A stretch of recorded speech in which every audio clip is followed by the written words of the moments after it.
KSRTC നിരത്തിലിറക്കിയ പുതിയ bus ഏവർക്കും കൗതുക കാഴ്ചയായി. കൗതുക കാഴ്ച എന്ന് മാത്രമല്ല, പലർക്കും ഗൃഹാതുരത്വം ഉണർത്തുന്ന ഒരു കാഴ്ച കൂടിയായി. 1970കളിൽ ഉണ്ടായിരുന്ന ബസ്സിൻ്റെ രൂപത്തിലാണ് ഇപ്പോൾ പുതിയ ബസ് ഇറക്കിയിരിക്കുന്നത്. നമ്മളന്ന് ജനിച്ചിട്ട് കൂടിയില്ല. പണ്ടത്തെ ബ്ലാക്ക് ആൻഡ് വൈറ്റ് സിനിമകളിലൊക്കെ നമ്മൾ കണ്ടിട്ടുണ്ടാവും ആ കാലത്തെ ബസ്സുകളൊക്കെ. അതിൻ്റെ ബ്ലാക്ക് ആൻഡ് വൈറ്റ് ചിത്രമേ ഉണ്ടായിരുന്നുള്ളൂ എന്നാണ് മന്ത്രി ഗണേഷ് കുമാർ പറഞ്ഞത്.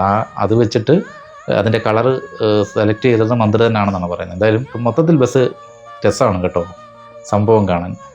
അതായത് അതിൻ്റെ സൈഡിലൊക്കെ ഷട്ടറില്ല, പഴയ കർട്ടൻ പോലെയാണ്. അതുപോലെ ഫ്രണ്ട് ഗ്ലാസ് ഒക്കെ സ്പ്ലിറ്റ് ആയിട്ടുള്ള ഗ്ലാസ്സാണ്. എന്തായാലും രസമാണ് സംഭവം കേട്ടോ. ഇത് തിരുവനന്തപുരം കിഴക്കേക്കോട്ട പേരൂർക്കട റൂട്ടിലാണ് ഈ ബസ് ഇപ്പോൾ ഇറക്കിയിരിക്കുന്നത്.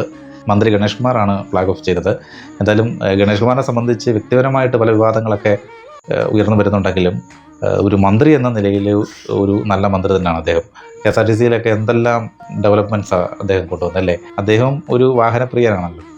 അതുകൊണ്ടായിരിക്കും അത് ഒരു മന്ത്രിയായപ്പോൾ ഇത്തരത്തിലൊക്കെ ഒരു എന്താ പറയുക കൗതുക കാഴ്ചകളും, അതായത് നമ്മളെ അത്ഭുതപ്പെടുത്തുന്ന തരത്തിലുള്ള മാറ്റങ്ങളൊക്കെ KSRTCയിൽ കൊണ്ടുവരുന്നത്. എന്തായാലും ഈ ഒരു ബസ് അത് പൊളിച്ചല്ലേ.